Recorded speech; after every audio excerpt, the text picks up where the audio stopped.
Johnny, could you tell me about Car and Classic while being attacked by ducks? Car and Classic is Europe's biggest classic sales site with over 35,000 cars and bikes for sale at any time. And now they do online auctions where you can get professional photos, a detailed write-up, a secure payment service and the chance to get your classic in front of 4 million monthly visitors. And all of Car and Classic's seller fees are only payable when your car actually sells. Excellent, thanks. Smith and Sniff is sponsored by Car and Classic. The big ones just got me in the eggs. I'm Johnny Smith. I'm Richard Porter. And this is Smith and Sniff, a podcast in which two mates talk about cars and many other things live.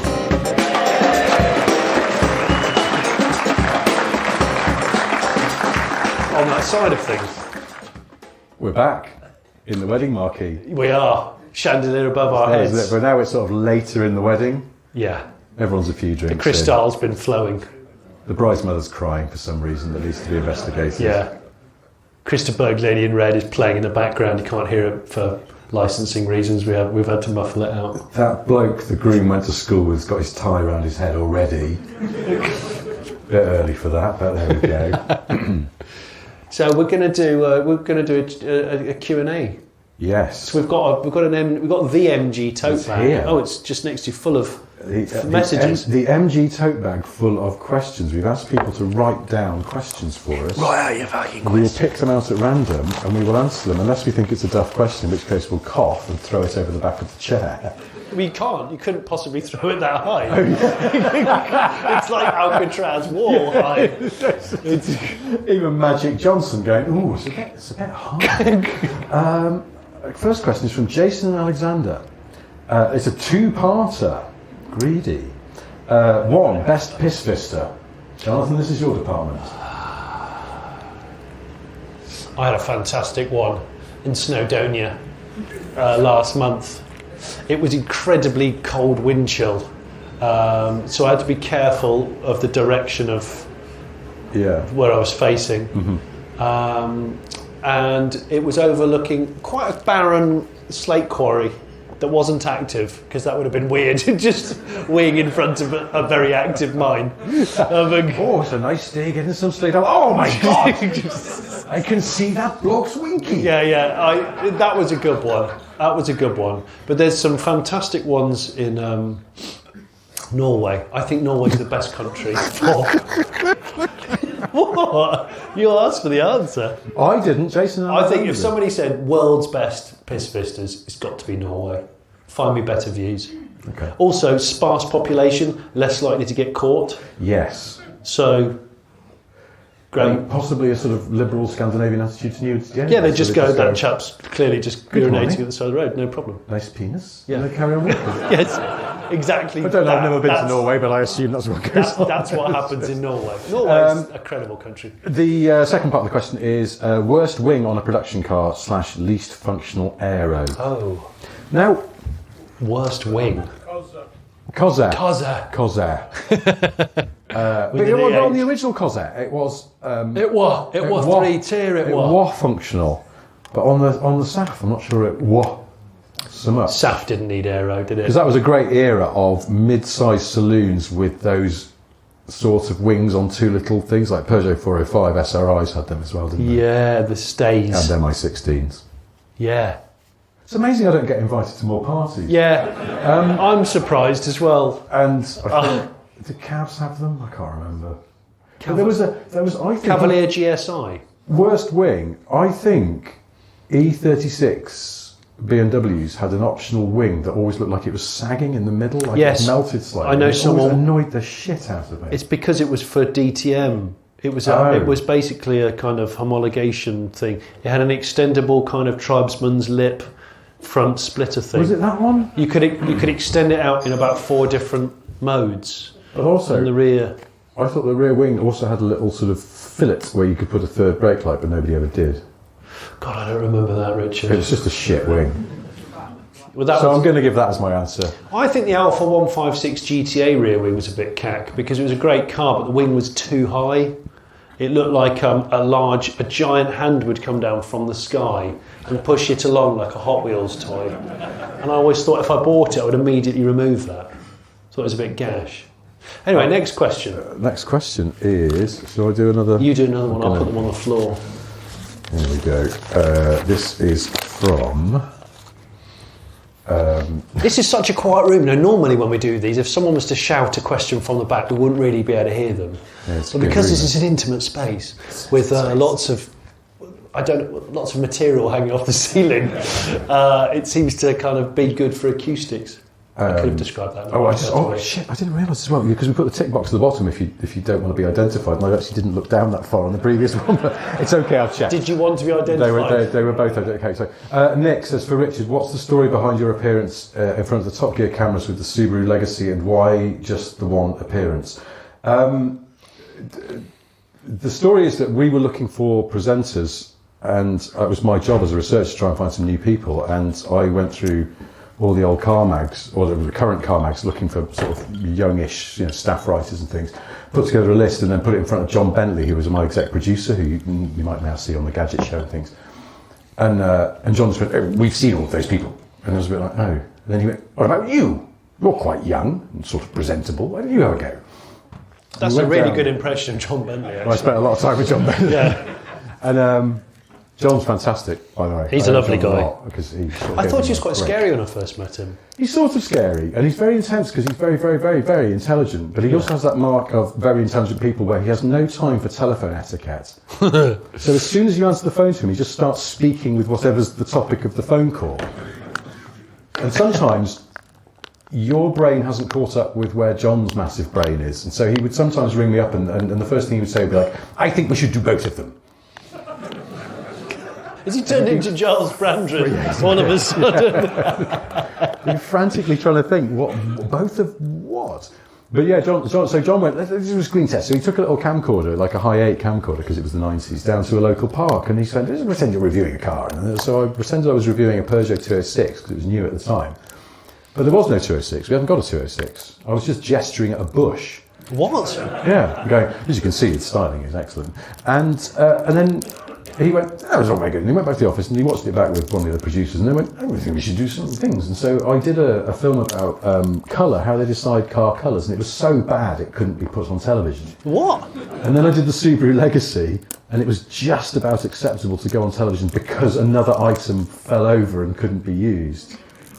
And then I'm having terrific problems getting you into are Jake. struggling to get I'm into so Jake. sorry. I am listening to what my friend Richard's saying. I'm just trying to open Jape, just for a second.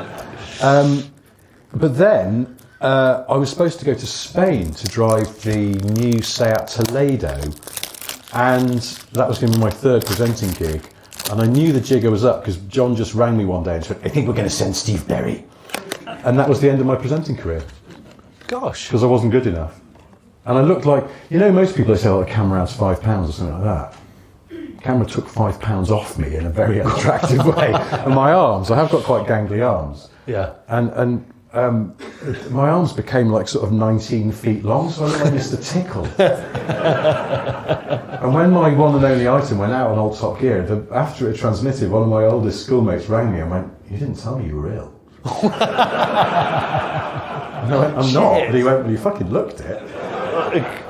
That's bad. It's really bad. Jeremy Clarkson is very funny about this, that when you're a TV presenter, well, you must know this, that sometimes you don't know what to do with your hands. Yeah, it's got worse with age. Oh, really? I used to know what to do with my hands. And now, I think what happens is as I'm talking to the camera, remembering or not remembering the things I'm supposed to say about the car, I sometimes go, what should I do with my hands at this point? And I shouldn't think about that. But that's why Woolard used to wave he'd hold his own hands almost, wouldn't he? And then just sort of wave them. I like watching something like a the One Muppet, Show. because Muppets' hands sometimes are sewn together and they just do this. Yes, that's it. But sometimes you watch the One Show, and the One Show loves a walk. I don't know if you've noticed this, the One Show can never just come to a presenter and they're talking and then they stop talking and they cut away to something else. One Show presenters have to walk in and out of frame. Country File's the same. Oh, Country File. So it's always the thing about cows is they're quite large. Where the fuck are you going? Yeah, it's true. Where did you come from and where are you going? It's just really, it's inexplicable. But then sometimes you'll see them and they'll arrive. They'll be sort of doing something in a laboratory or something like that. And they'll go, "The people in this laboratory are trying to find a cure for measles." and the arm just goes up on something. But it's almost like it's on a string. But it's just something to do with the arm. The thing about measles is it's very itchy, and it's a spare hand. Because otherwise, if you're walking, you have to do that thing that politicians always do when they're walking into 10 Downing Street, where they put one hand in their pocket. Oh, I like that. I like the one. It's a terrible look. It is a bad look, but I do like it. What? Just pick a side. Yeah. Pick a side. Pockets or not pockets. Walking and talking is actually quite hard. We're going off on a slight tangent, but I'll make it quick because I've got a look at that. We've been given. For Look at the colour of that. This delightful aftershave called Jape. I used to work with a director who insisted on everything that you did on TV. You walked and talked, but would just pick a really convoluted route. So we'd go, okay, here's the lines we want you to do, but we've set the cameras up at a very specific focal length, so you can't get it wrong. So I'd be like, well, what do you mean? We want you to talk about the Aston, but we want you to start on the front wheel. You have to not look away from camera, stop exactly at the back of the Aston, and then go round the back of the Aston, don't look down, and then go all the way to the front. And I want you to finish exactly the one point by doing that, and then putting the bottle down and pointing it and going over there and go, what the fuck, why are you doing this? And the words have got to be exactly the words have got to be exact, and I don't have an auto cue. And I can't look, so I'm trying to work out where the end of everything is without looking down, because if you look down, you look like you just dropped something while you're presenting. You go, oh, fuck, what was that? So what I tended to do, I sometimes used to carry a brick around. I know it sounds bad, because if you put a brick like on gravel and stuff, I'd see it was a brick because it was bigger than everything else, but it wouldn't quite be in the camera view. So as I was walking, I'd see in my peripheral vision, that's definitely the brick.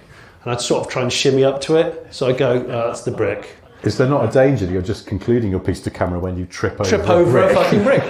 The whole thing was idiotic, but he used to make me do it every time. And it was so convoluted. Like they do these weird banana walks where you sort of do this and then turn around. And you go, I've just got to remember my lines, man. I don't need to do some sort of dance. It's bloody weird. This is a question from a chap called Sean. Am I allowed to call your name out, Sean? I mean, there's a tick box in the bottom. Yeah, but none of it's ticked. Oh, okay. No, neither yes nor no. Okay. So it's an assumed name. Well, anyway, Sean, I'm not going to say his surname. On the subject of not using the handbrake on an auto. Oh yeah. How do you feel about switching from reverse to drive while still in motion and not using the brakes? What? That's a bit mechanically fighty, that. Well, hang on. Is he endorsing this, or is he just asking the question? I think he says, how do you feel? Sean, do you do this? Do you do this? Yeah. You do it? Ladies and gentlemen, there is a psychopath amongst us. Hang on, there's another hand gone up. What? You as well? What's wrong with you? How fast are we talking? How fast? What? 50. That's crawling. Crawling is still moving. Try it in the next electric car you get on tap. Oh, I've done it. You can do it in electric cars. I've done it in EVs. Yeah. No, you can do it in electric Someone's cars. got their hand. American hire car. Oh, and have you been talking to Tiff Nadell? You can do anything in an American hire car. I mean, you know, who hasn't jumped an American hire car? I've told you about Tiff's early 90s NASCAR hire car. And honestly, he said to me, of course, Johnny, you've got to try the neutral slam. I was like, what's the neutral slam? He said, when we used to go to NASCAR in the 90s, we used to hire vehicles, and we'd go, this is when you could still drive on the beach at Daytona. Oh, yeah. He said we used to get the hire cars on the beach at Daytona. I said, I'll stop you there, Tiff. Are you like Days of Thunder, but for real? And he went, yeah. Before that, really, we used to do it before that. He said we'd go as fast as we could in reverse, like terminal velocity, so the car couldn't go any further, and then straight into D, or whatever speed that was, on sand, but leaving the throttle flat. Oh, no. And then he'd go, sometimes one of the two cars wouldn't brake, so we'd end and so we sometimes. Sometimes he's doing a lot of heavy lifting in that. Honestly, he would something. Yeah, they just used to casually leave one behind, or push it into a neighbourhood and just leave it and go. Yeah, there's something wrong with the car. Come and get it. Honestly, terrible man. It's abusive. The rolling forward it's still nice. thing. It's not nice. I don't know if I can do it. No, I won't. I not don't. in my own car. American hire car, yeah. Fuck 'em. Thanks, Avis. Just learned something. You can't put a Buick Regal into reverse at 30 miles an hour. Buick Regal. What year are you renting a car? I'd love to. Actually, They do those retro rentals now. They do. Just get one of their old stock from the 90s. Hang on, this is the same man. This is another What? question from Sean. Sean, how many questions have you put in? They're all from Sean. Hey, have you ever just poured paint thinner over your interior for no reason at all? thought you were Sean, you're a terrible man. This time, Sean asks, how do you feel about Jeep using the name Avenger? Terrible. Really, is that Abuse, right? abuse. Really? I felt So bad you like about it, when... Sean? Didn't Dodge make the Avenger as well? They did, yeah. Yeah, and they did a shit job. The Avenger's been passed around. Yeah, it's been passed around, and it's wrong. Well, There will only be one Avenger. it sort of doesn't bother me. Oh, I see. You Like know, that, is it? War in the Ukraine, energy crisis. They're using the Avenger name on a Jeep. How fucking dare they? I suppose at least it's Mopar. Harry and Meghan documentary. Yeah. Which I'm not bothered by at all. I had to turn off. I was listening to the radio in the car, and Jeremy Vine came on, which predictably he went with the fucking, because it was the day that thing came out. I was just like, it's just like having the Daily Mail forced into your ears. I was like, I didn't really have an opinion about Harry. Did he and Meghan casually until I realised mention- they wind up twats, and now I quite like them. So. Anyway, sorry. He didn't mention like not really liking cars and loving cycling / I've got a holiday home in Sidmouth. Didn't mention that. Has he got a holiday? He usually home in mentions that every quarter. Yeah, cycle down there. Anyway, and Mike, of course he cycles on holiday. He doesn't possibly drive a car like normal people. Mike Lith. It's a good question. You have always talked about getting a Smith and Sniff car. If you did pull the trigger, Mike, what would it be? What would it be? Jonathan? Well, look, guys. Here's the deal. Here's the situation. Here's where I'm at. Listen, here's Never where I'm meet. at. Here's where I'm at. Yes. Well, there's a story behind this in so much as there's What, behind this chair? no, not You behind can't this. see it because the chair is too No, big. They've been tour bus behind this chair. No one would know. There's a story of a building behind this chair. Yeah. But we have been offered a car. By an American listener. But he's British, isn't he? Who's British? But Are you following? No, I'll say that again. A My British thirst listener. is in yeast, but not in truth. What the fuck is this riddle? No, he's a British guy, lives in America, has done for some time, and he's actually offered us a free Smith and Sniff car, which is an amazing car, actually. I still can't believe he's bothered to do it. It's a Yeah, so terrible. what? It's not A a Piazza Turbo. That's not that amazing. Yeah, It's- that's cool. It is an ex-police Ford Crown Vic Victoria with yes. Kevlar inserts, ballistic door protection. Bulletproof doors. Because you never know. He just casually. I mean, I live in emailed us. Bath now. It's a hotbed of shooting. Oh, it's ghetto. And you know, up where you are in Stamford, Terrible. drive-bys, Oh, awful. drive-by shoutings. Yeah. Well, the guy on the It no-name looked like suspension you. bike. Yeah.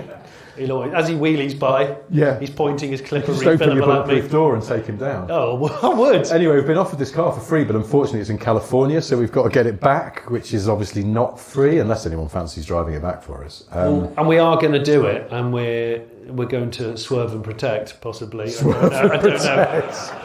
Or We are to gonna- serve and protect and all that, we'll see.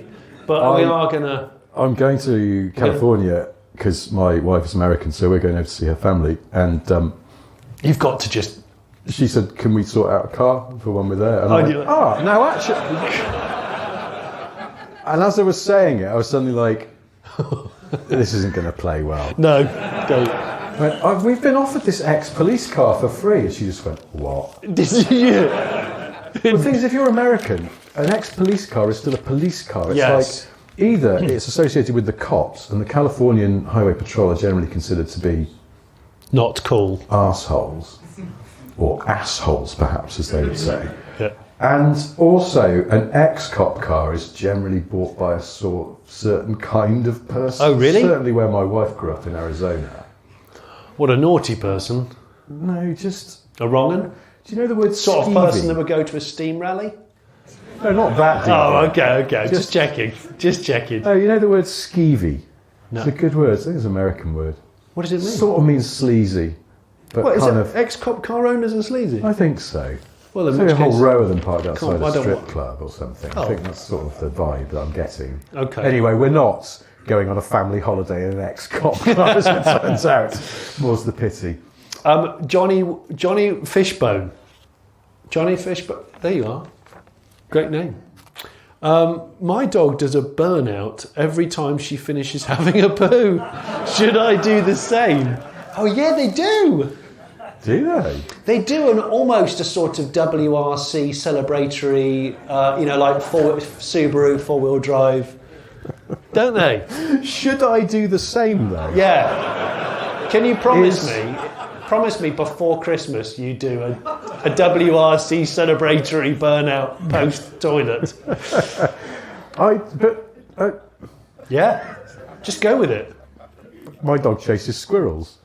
I think you should Should I do the Yeah. same? I don't know. You should do. Give it a go, though. Johnny's right. Give it a go. Give it a go. Do you want I'm going to put some work socks on in a minute. Are you? Yeah, because we are working strictly. After a fashion. Right, next question. Yes, I'm happy for that to happen. Ryan Brown, show your face. Hi, Ryan. The back. What's your favourite French... What the hell does that say? Sorry. What? Lesson. Is that luxury barge? It is, yeah. What's your favourite French luxury barge? C6, someone says. Yes. C6 I have a is hunch good. that they're going to go up in value steeply soon with the old concave back window and the back... The whole back's concave, isn't it? The back window is, yeah. Yeah. The arrow hangs you because you've done 75 miles an hour. Yeah. If it's up, you're due a ticket. Yeah. Ah. Oh. You know too much. Luxury.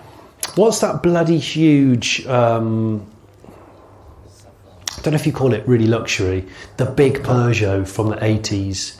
605? Yes. Yes, I've got a soft spot for that. Yeah. I'd love and you never see them. When was the last time you saw a Peugeot 605 in Britain? Like never. Never. Gone. I used to have one of the ladies that worked at my secondary school who, like, I don't know, if you injured yourself, you go and see them. Don't know what That's a nurse. I think the word is nurse. No, because she didn't just do that. She used to work in the sort of bursary area as well. Oh, okay. And she didn't have any eyebrows, I remember that. Funny enough, her husband had one of those. Are you That's all surprised? I remember. Angry? Confused? Honestly, that's all I remember about her. She was really nice. She definitely had no eyebrows. And her husband had a 605. Anyway, next question. Oh, hang on a minute, because I want to explore this a bit, because one of my best mates from school, his dad had a 605, and inexplicably, it was a company car, an inexplicably generous insurance policy that my mate was insured on it when he was 17. Piss off. And after he proved that he hadn't proved that he could drive, because so my mate's dad used to drink in this pub. That's bedding in a bit. Oh, it's getting a bit, but it's sort of, It's borderline cat piss on the bed, but it's okay. It's I reckon in a club it might be all right, but just in isolation, I'm like... it's got a slightly sweaty edge to it. Yeah. Unless you've got sweaty wrists. I urge you all to have a little go on it if you get the I'm not chance. sure. You'd be driving home going... No, so my mate's dad used to drink in the pub where there was this used car dealer, and he went, I need a manual car for my boy to learn to drive in, but cheap. I've got like 200 quid or something. And this bloke went, just got to adjust the car for you. It's the late 90s. No, it's not, it's the early 90s. Shit, I'm old. And it was a Capri. Oh, well, that's 1.6. that's when they weren't cool. They were not cool. They were £200 not cool in the worth of 90s. uncool. It was immaculate. Was it? And my mate Bryce, he passed his test and then a few weeks later stuffed it into the side of a lorry in a comedy oversteer incident. And It ruined it. oh no, it was written off. Oh. It was completely written off. And then he was allowed to drive, amazingly, his dad's 605. And it had a beige caramel coloured interior for law. But I think all the interior plastic was the same colour. Yeah. So it was like drowning inside a caramel. Butterscotch. Which is quite nice. I love So all. comfy. Yeah. But there's also the Citroen CX. And the Renault Aventime and the Renault Veltatis and the Renault 25. I was looking at those last Hang week. on, That's a rakish car. What about a Xantia? Well, not really luxury barge though, is it? Isn't it? I don't know. I can't remember. No, XM. I'm thinking of the XM. Yes. XM. I would have one. Has anybody owned an XM? One person. Ooh. Did you come in it tonight? Was it all right? It's long since dead. Was it good though? Oh, unbelievable. Was it? For a palace interior in it. Oh. Oh, I'm buying one next week. So I think the answer to this question is, what's the best French luxury barge? The answer is all of them. Yeah, they're all bloody good. Their time is still yet to come for a lot of them, I think. Right, Jack Matthews, Glasgow-based Munro Vehicles has just announced production. Yeah, have you seen this 4x4? Yeah. Electric 4x4. And will start on its electric 4x4 from 2024. If you had to start up...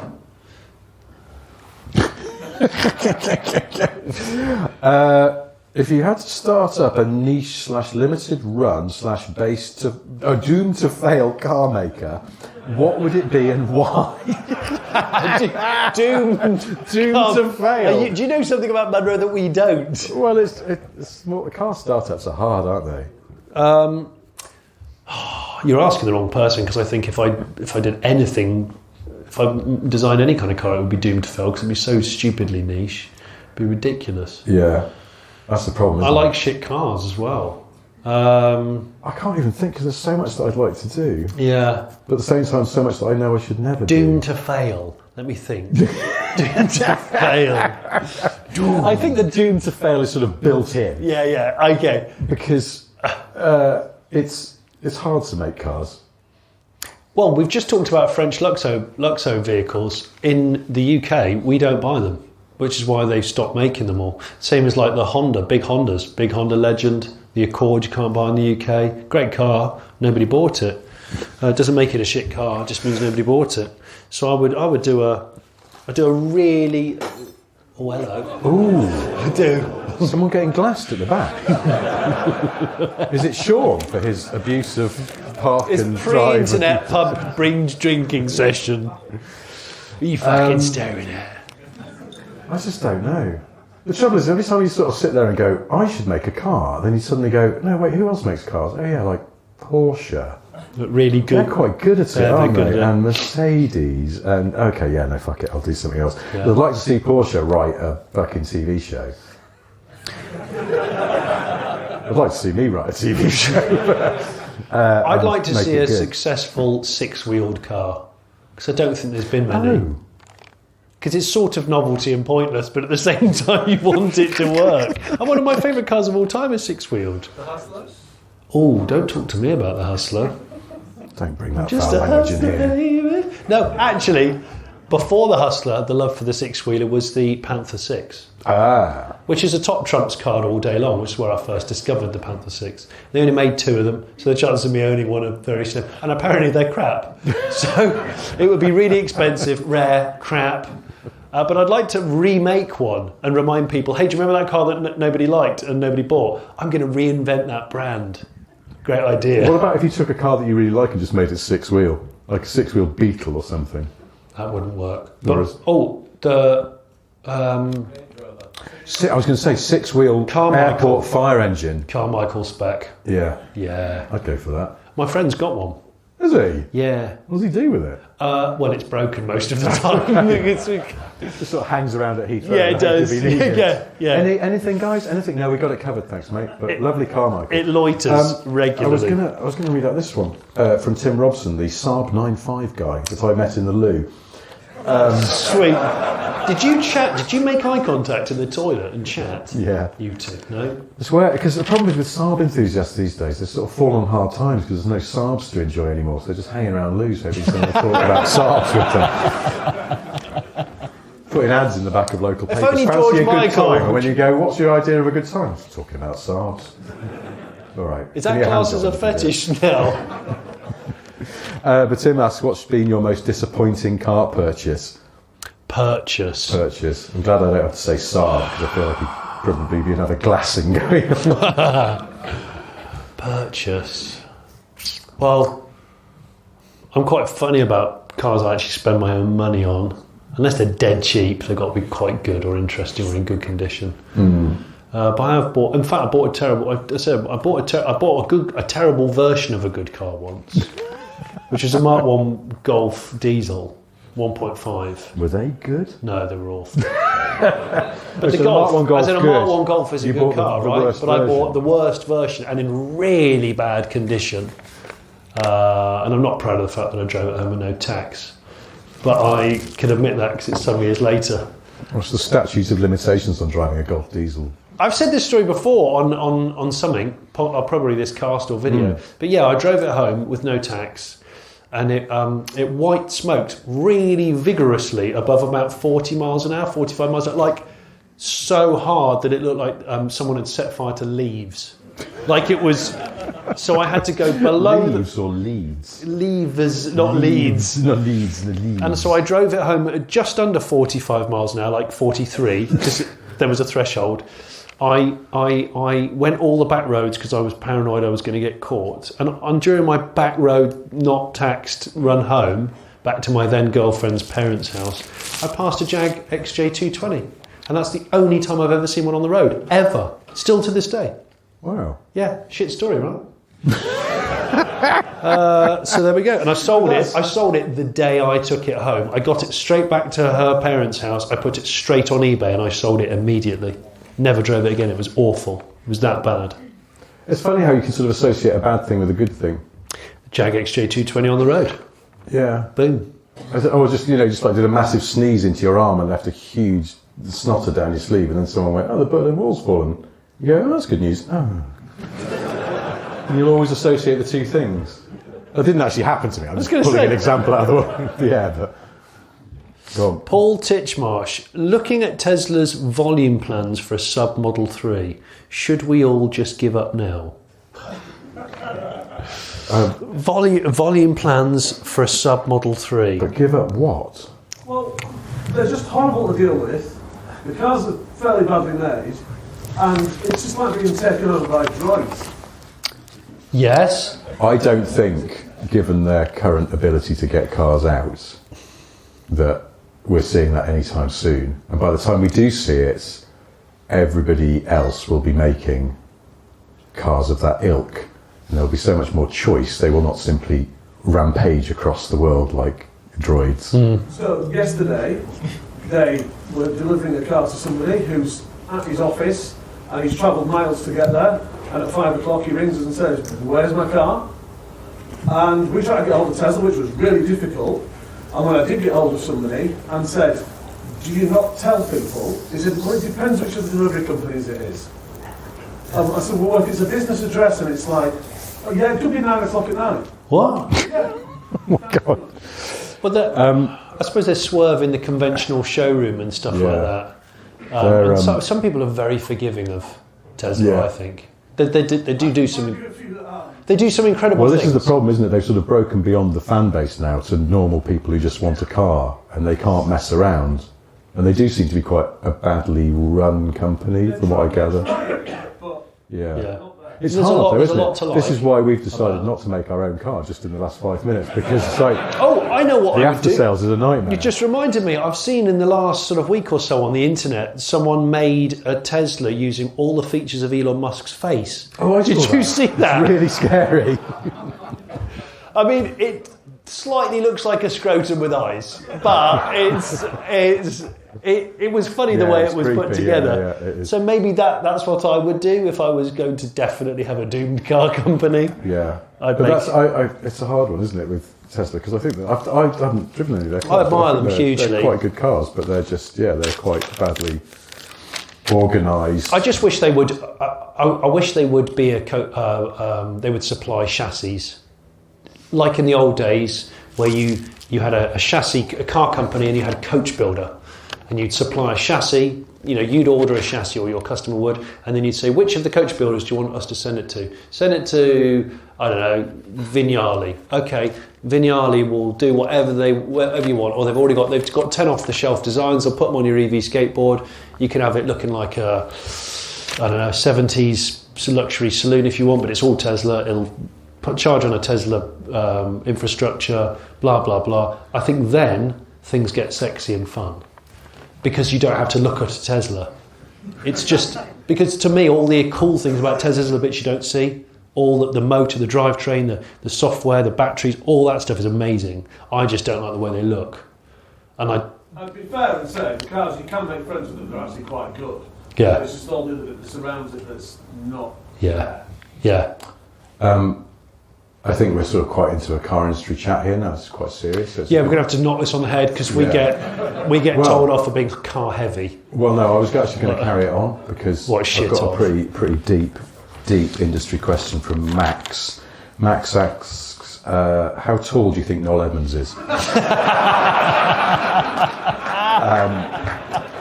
He continues, I had a ride in a GT40 for my 9th birthday. That's quite cool. What, with Noel? Bloody hell. And I was taller than the driver even then. Is it a real GT40? Is it you? Wow. That's amazing. It wasn't Noel though. No. But They are. based on the fact that you were taller than the driver, so You're tall, stand up. how tall are you now? Oh, hang on, but you were 9 at the time. I was 9 at the time. So Okay. what are you like, 6'4"? So you're 6'6", okay. Wow. bloody hell. Okay, so hang on, if we do the math, so how old are you now? 28. 28. Okay, so a third of your height, so you'd have been 2'2" back then, because with a bit of change. And you paid for this. That's how it works, right? Seriously? I don't know. I'm not a doctor. I don't know how. He's not very tall, but I don't think he's microscopic. I was just inspired by the rich vein of Noel Edmonds GT40 content. He claimed to drive that GT40 naked, Yeah. didn't he? Imagine if he ran out of fuel and it all got a bit embarrassing. It's like, oh, that chap with the beard at the hard shoulder with nothing on looks a lot like Noel Edmonds. Yeah. I wrote a profile of Noel Edmonds for the Road Rat magazine, and I think that, God forbid, but when Noel Edmonds leaves us, I think there will be a reappraisal of Noel, and people will stop going, oh, he's a bit of a knob, because he has had a very long media career, and that takes some doing. Does. He's extremely good at what He disappeared and he came back stronger than ever. Deal or no deal. Deal or no deal. I still don't understand it. No. I still genuinely Just can't understand open it. one of the boxes. Yes, and just- fuck off. And is that's it the just whole a- format of it's the just a show, the guessing floor, game? Just a guessing game. And yet he made us the thing. That's his skill. That's Someone else amazing. presenting that show would have not made it as good. He made it. He knew how to pitch it exactly right. It's And- like Scott Mills doing Popmaster. He can't quite do it. No. He dropped a box on someone. He dropped a box on someone. Yeah. Oh, you mean that thing where? Oh, yeah. Oh, yeah. Well, they were jumping out of a box, weren't they, or something? I can't remember. Yeah, what were they doing? Trainer and he dropped it on him. Is that how they died? Yeah. Oh, shit. And he got a TV show about a box. I hadn't thought about I that. hadn't thought about that. That's dark. That is quite dark. But we're going to think about that after tonight's show. Yeah. Death or no death? Right, this person doesn't want to... Well, It's a very dark show. I think Noel should come back and it should be a show all about whether or not that person lives in a certain part of Kent or not. It's called Deal or No Deal. You have to... They describe who they are, what they're into, and you can look at them for a couple of minutes. Do you like Pizza Express? Yeah, I do actually. Good, there's one there. Yes, okay. Do you like local amateur theatre? Yeah, I do. There's one there as well. Brilliant. You should definitely move to Deal. Yes, it's right. But I don't want to, Noel. You're going now. Fuck off. I'll put you in a box. Noel apparently, because Noel's done a lot of work in Bristol. Yes. Don't know why I pointed I at you. don't know why I'm basically not. Apparently, I know someone that's worked with him. He used to fire people who had negative energy. Yeah. He's gone through. He has He's gone through an some unusual stage. wacky stuff. Yeah, which is why he now lives in New Zealand. But he's a proper car guy. But he's a proper car guy. Definitely a proper Sweet, car guy. sweet Has some car really guy. cool cars. I emailed his agent and said, would it be possible to get a message to Noel just to ask him what he's driving now? Or even set up an interview to talk about what he's driving now. A TX. Didn't hear back. What, sorry? Probably a TX. A TX? It's taxi, yeah. Oh, okay. Well, he lives in New Zealand. Maybe he's got one over there.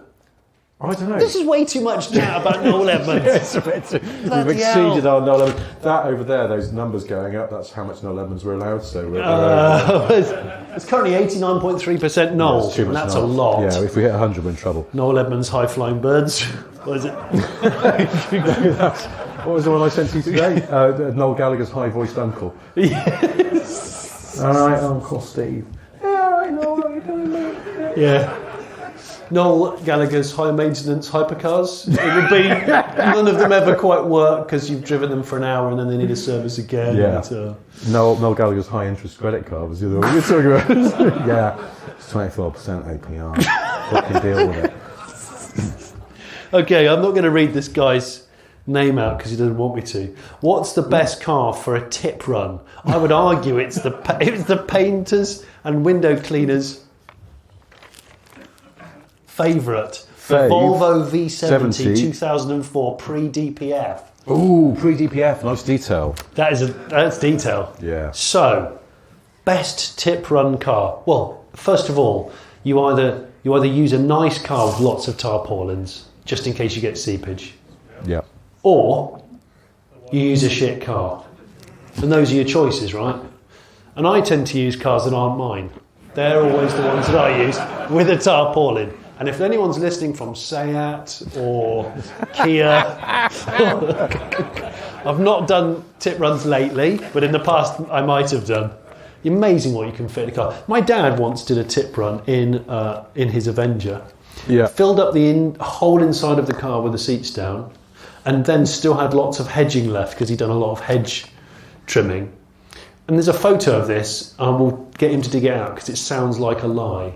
But you know, in like developing countries where you see lorries with these huge piles of things on the roof, and you go, "That's so fucking dangerous. You can't drive that. It's on the full lean. No one's going anywhere near it on the road." My dad did that with hedge cuttings. I swear it was 8 to 10 feet high, the roof of the car. And it would just look like a huge crow's nest. And all it was held on by is bungees, because my dad doesn't do ratchet straps because they're too expensive. So he just used to do bungees, where he'd link bungees together, like 4 together. My dad's a madman. Yeah, I have a photo of it somewhere. It's terrible. We had a. Have we done that one? Well, no. So Luke Wilkinson asked, given the release of the new Gymkhana video, what would Smith and Sniff commission for a low-budget version? Low Do you remember years ago, we got asked if we would go to a meeting at a production place where they were pitching to make a video for Vauxhall. Yes. Yes. And they said, would you two come and sort of do ideas? And we went, okay. I do remember. And then we derailed the whole thing. Because you started going, we could do a shit Gymkhana in a Corsa, but he always keeps backing into stuff. Oh yeah, I do remember that. And they went, it's not quite what we're looking for. We're looking for sort of more historical about the thing. And we went, okay, what about you could do this whole video where it's the history of Vauxhall, and we claim that Vauxhall was founded by Bob Vaux. That's right. And he lives in Vauxhall in Luton. And they were sitting there going, ooh, I thought they were going to go for that, actually. Yes, we'll write it down, but they clearly didn't. But yeah, shit Gymkhana was. It was Ben Cock, wasn't it? We were going to do Ben Cock's shit Gymkhana. A shit Kana? A shit Kana in a Corsa, Needless like a to say, low-spec Corsa. He was constantly knocking the corners off. We never had another meeting with them. They didn't ask us back. No, it's true. Stop it. It's going to be Ben Cock's Gymkhana. Let's not. We can help one another to get out of that car park. What do you mean? We're staying here. Oh yeah, but we can still help. Sorry. Alistair Niche. Is it Alistair Niche? Yes. Yes. Gentlemen, have you ever witnessed a non-hearse? A non-hearse? What, like as in like a private coffin ambulance being carried in a non-hearse car? Yes, a couple of years ago, I came up the roundabout close to where I stayed, and I noticed a couple of limousines coming onto the roundabout, obviously a funeral, so I stopped. Yeah. It then occurred to me that there wasn't a hearse in front of it, but a bright yellow Max Power Corsa. A bright yellow Max powered out Corsa. I drove past in front of me with the coffin hanging out the back. What? It was ratchet strapped in. It's what he would have wanted. I mean, obviously it must have been, right? That's the thing. It's just. Yeah, I know. I think that's fantastic. I've never seen anything like that. I mean, no, I don't think I have seen that. What, a Well, non-hearse hearse? yeah, he sort of did, didn't he? Well, no, I don't think I have. I've seen motorcycle and sidecar like coffin carriers, but that's still a sort of hearse, isn't it? It's an official dead person carrying vehicle. I don't know what you call them. So at the back, there's a hand that's gone up. What? What, with it on the flatbed? Yes. Okay. Wow. Okay. That's quite nice. Was it sign written? He was a former lorry driver. Wow. That's quite cool, though. That's quite respectful. There's a market for all this stuff, isn't there? It doesn't have to be a hearse. Yeah. Some people find hearses quite dark. I mean, I find them quite attractive. But I'm unusual, and we won't tread down that road again. That's a completely blank one. No one's put anything on that, so we're not going to do... Oh, let's make up your own question. Yeah, I should have done, shouldn't I? Mark Rowcroft. Cars peaked in 1999. Since then, keyless entry, electric handbrakes and other such useless faff make me think car companies are making shit up to sell new cars. All innovation is done. Am I right or a miserable old git? Well, Lisa can vouch for the fact that I had this same exact conversation driving up here this afternoon, didn't we? Well, I was just saying that a lot of car manufacturers are now just ladling on the tech, the touchscreen, the TOS that nobody actually asked for. And I said, and I had a bit of a moment of going, am I just creeping into middle age and just getting angry at the complexity of it all, or is it just not really necessary? And I'm going to go with, I'm not an angry middle-aged guy. I think it's unnecessary shite. A lot of it is unnecessary shite. It's also confusing because it takes a long time to do anything with the infotainment when you should be concentrating on the road, right? So Yeah, but there's some stuff that's good, like CarPlay, I find great. yeah, Like that. And the mirroring of the phone, this Yeah. sort of thing. Yeah, Pay-as-you-go heated seats. pay as you go. well- Well, that's just bobbins, isn't it? yeah, On a car which is as ugly as sin. I don't know. I think they should give it for free because you. I thought that pay-as-you-go driving a car heated is ugly seats as sin. was not as terrible as everyone was making out. It was almost like that was the kind of Harry and Meghan documentary of car features, where they were just trolling everybody to get a reaction. But I don't know. I find it. I think 1999 might be a bit early. I think you could go into the 2000s because I do have this theory, and it's based on sort of cars that I own. And this may be famous last words because one of them is made by Land Rover and the other one's made by Fiat. So I might as well just chuck Zach Scarver in there for shits and giggles. But there is a point where cars are still sort of mechanical enough. Yeah.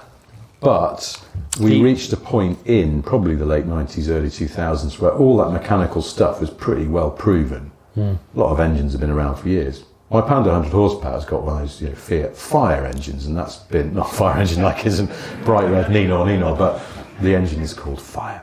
And that's been around since the 80s, so by the time my car was made in 2007, they pretty much figured it out. I'll let you know when a huge fuel leak causes it to actually catch fire. That would be but amusing. Not amusing. That kind of thing, and you look at VW, all those sort of EA, AAA engines and all that, they've been around for a long, long time. They work pretty well. But you'd also reach that sweet spot where cars were generally galvanised, so they're pretty good at fighting rust. And there wasn't a lot of electronic stuff on them, and so they do sort of last, and you can keep them going, I think. That's my dad's theory. He wants to buy that car that's sort of just post millennium.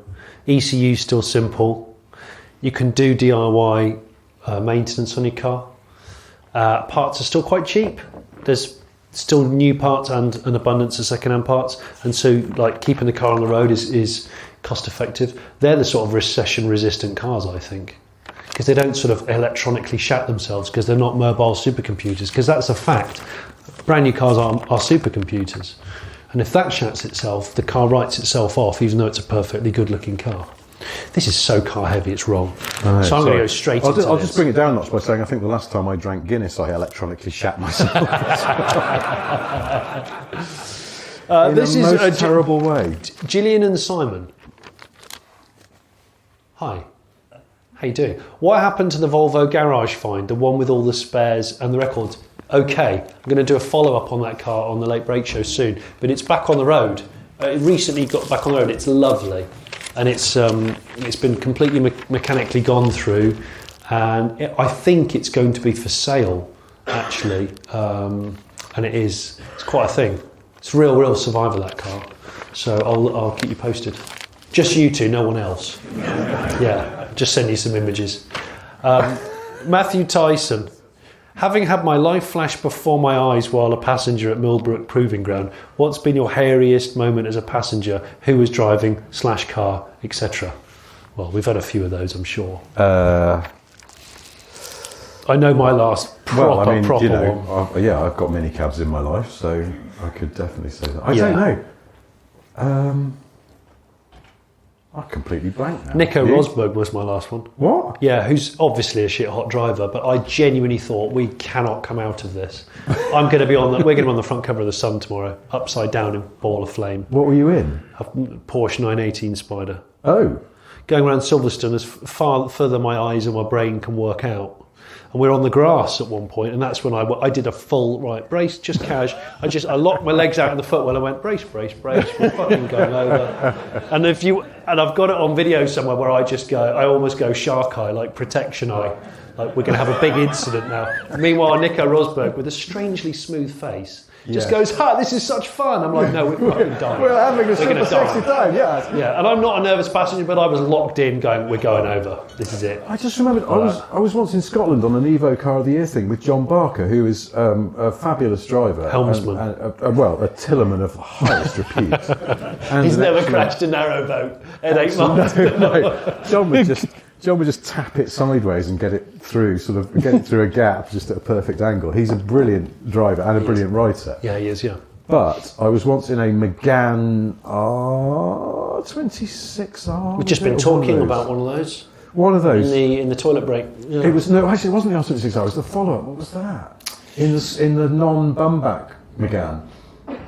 Anyway, we're on these roads and he hadn't driven it before, and he went, right, let's see what this can do. And he was going faster and faster and faster and faster and faster. And he was going, at one point he went, where is the edge of grip in this thing? And I was about to go, John, please, I have kids! Because we were going so fucking fast. Really? And it's like, I know he doesn't want to die, but... Or does he? Yeah. Because he's got that calm demeanour about him that maybe he's actually a complete psycho. And in all the years I've known him, I've never realised this. But yeah, he was just, in the end I was like, John, I think we have to accept we cannot find the edge of grip of that. We should all just calm down. Stop it now. Go our separate ways. I've got a couple here that I pulled out that... this one is a doozy. It's this person has asked not to be identified. It normally says at the bottom of this form, no, I don't want to be identified. I'm on the run from the Welsh Mafia and can't have my privacy compromised. This person has crossed out Welsh and written Geordie in instead. That gives it a more terrifying aspect. But she says, my husband dragged me here under the pretence of a date night, in inverted commas. Oh, gosh. Shared my tea, brackets, that I bought myself, and bought me a glass of wine, just one. The least you could do is look at our truck. Where's the truck? Well, the problem is you don't want to be identified, so now we're going to have to walk around the car park in the freezing cold until we think we find what is... Yeah, we have a very special set of skills. Thank you. And we will find it. Thank you for coming, though. Hope it wasn't too bad. Sorry about this. This is the worst date night. Okay. Got a hood over her head. There's a fantastically anonymous person with a hood on. Listen, this is the start of the date night. Yeah. It's not over yet. Johnny came to my room earlier on. I've got the wheelchair access room, and you can't close the big door to the loo.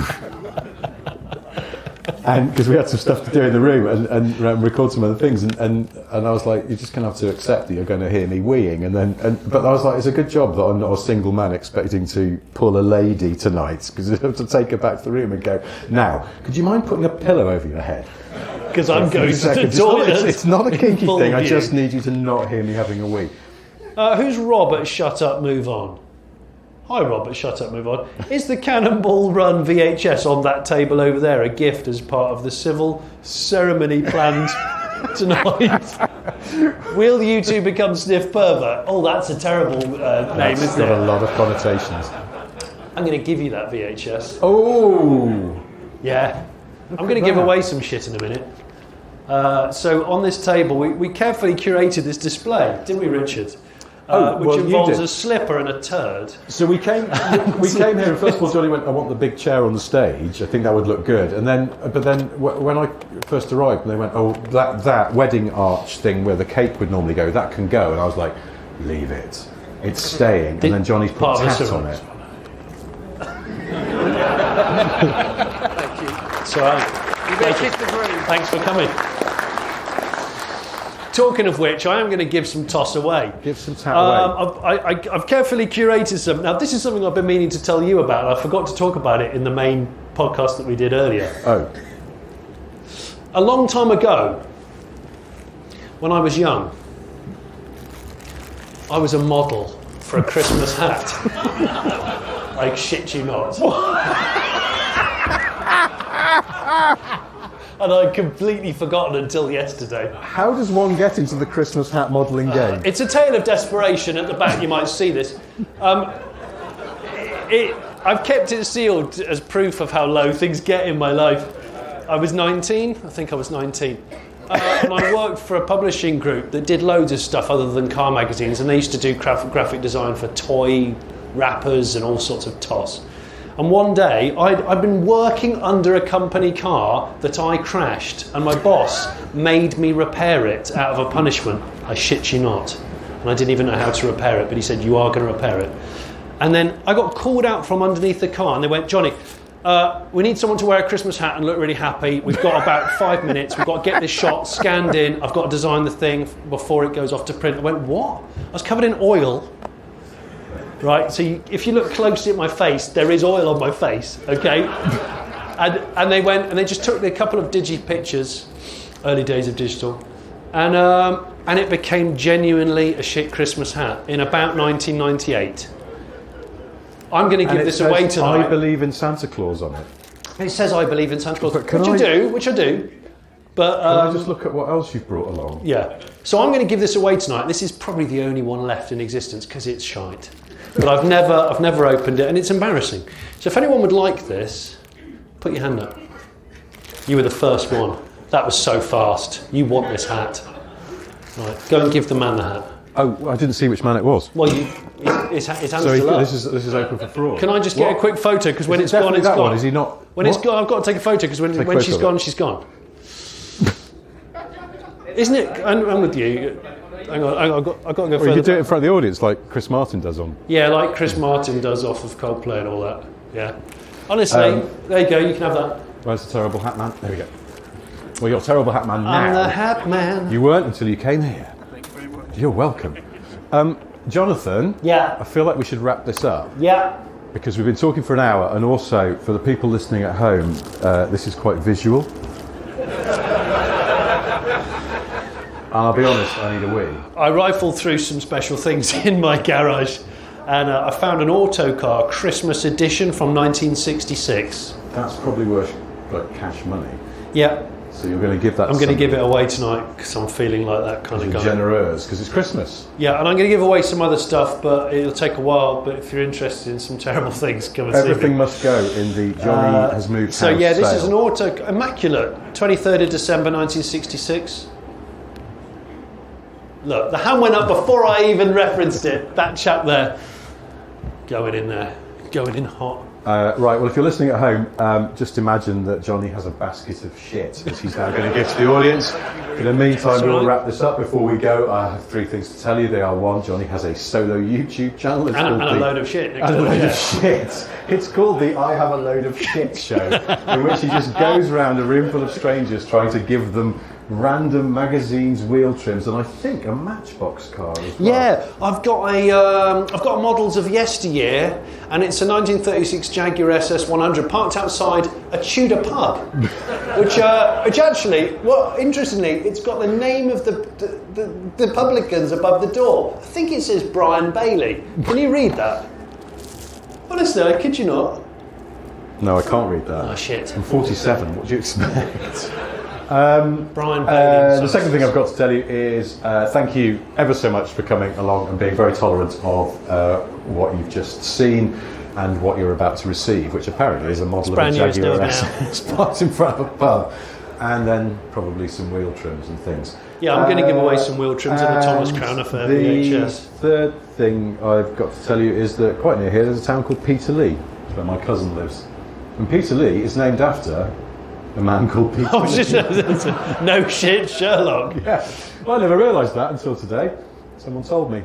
That's my final fact. And that's it. Thank you ever so much to everyone who's here. Thank you to the Car Bar and Aston Workshop and everyone who runs this venue for having us here again, particularly Jonathan Webb, who organised all this. Thank you, Jonathan, for inviting us here. It's been excellent, and if I was ever having another wedding, I would definitely have it here. Yeah, I would as well.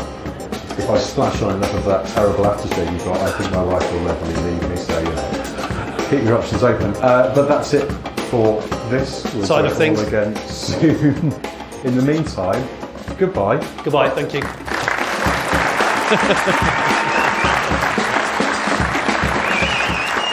Press stop.